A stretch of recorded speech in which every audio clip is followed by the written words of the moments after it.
Basically, you know what this says? You know what it says, right? You're going back to work. That's what you're going back to work.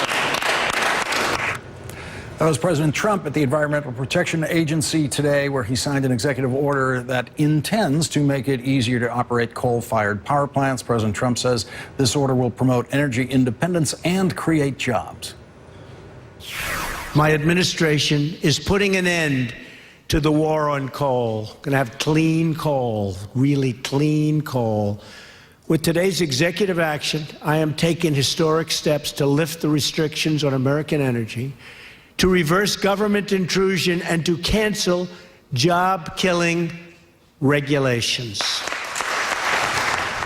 One energy economist told the New York Times that because of automation in the mines, they're not hiring people, so even if we saw an increase in coal production, we could see a decrease in coal jobs.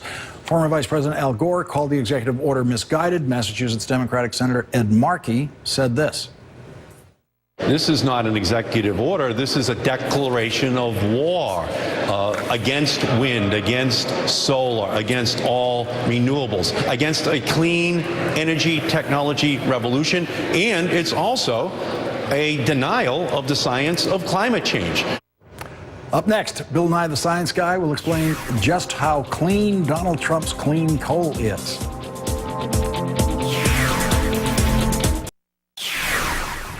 Together, we are going to start a new energy revolution, one that celebrates American production on American soil.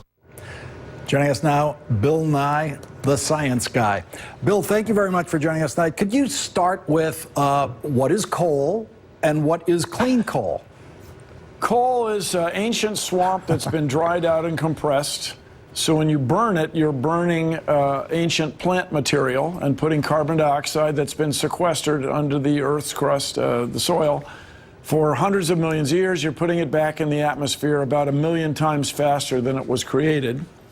Clean coal is, we argue about this, it's just a misnomer. You're making carbon dioxide, which is causing the world to warm faster than it ever has warmed in history. And this will have tremendous consequences for everyone in the world. Clean coal is a myth. I know the previous president referred to it as well, but he was doing his best. Right now, the unintended consequences, I think, will be remarkable. First of all, if they, through Russiagate or whatever, they choose to shut down the government, this will empower states even more. And so the states with a little more sophisticated energy policies like California will impose harder restrictions, for example, on cars manufactured in Michigan. And so this will influence the U.S. economy in a way that was probably not intended by this executive order. Furthermore, it's another executive order. So they're going to, I imagine, there will be lawsuits to undo it because it's against the actual regulations and laws which are already in place by the Environmental Protection Agency. The guys who are going to make out here, Mr. O'Donnell, Lawrence, are the coal magnates. Those are the rich, those certain rich people stand to get richer. You mean like Wilbur Ross, the Secretary of Commerce, who is himself a coal magnate? Yeah, and so everybody, just from a scientific standpoint, there's nothing worse than burning coal. This is the worst thing. Well, maybe the tar sands in Alberta, but there's very few things worse than coal, and we need to stop right away. And I give this example all the time. My grandfather went into World War I on a horse.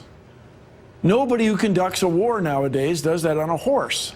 There were stables, there were mews, there were livery, there was a whole business supporting horseback riding in the city of New York, for example, Washington, D.C., Boston, Philadelphia.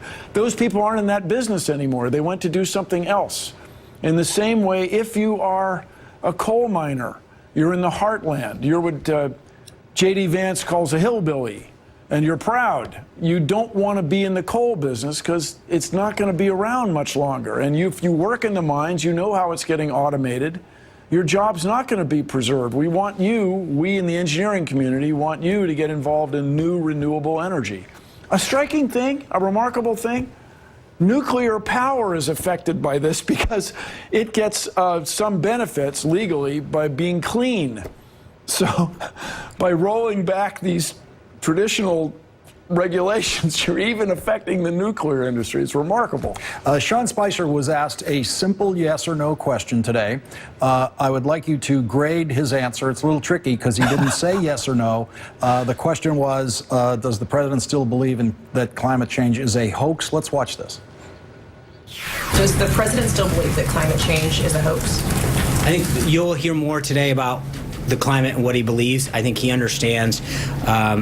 He does not believe that, as I mentioned at the outset, there's a binary choice between job creation, economic growth, and caring about the environment. Bill, you've got about 40 seconds to grade that answer.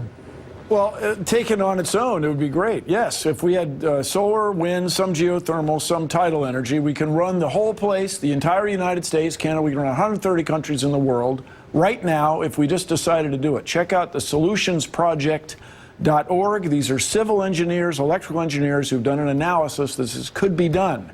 Burning coal is bad for everybody. Everybody, we have to stop it as soon as we can.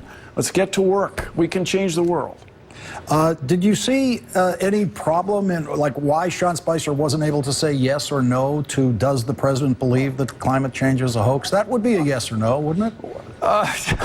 It would be normally, but Mr. Spicer is, he's constrained. He has to speak for somebody who's not all engaged all the time. Thank you, Lawrence, for discussing this. May the facts be with you. Bill, thank you very much for joining us. Really appreciate it. We'll be right back.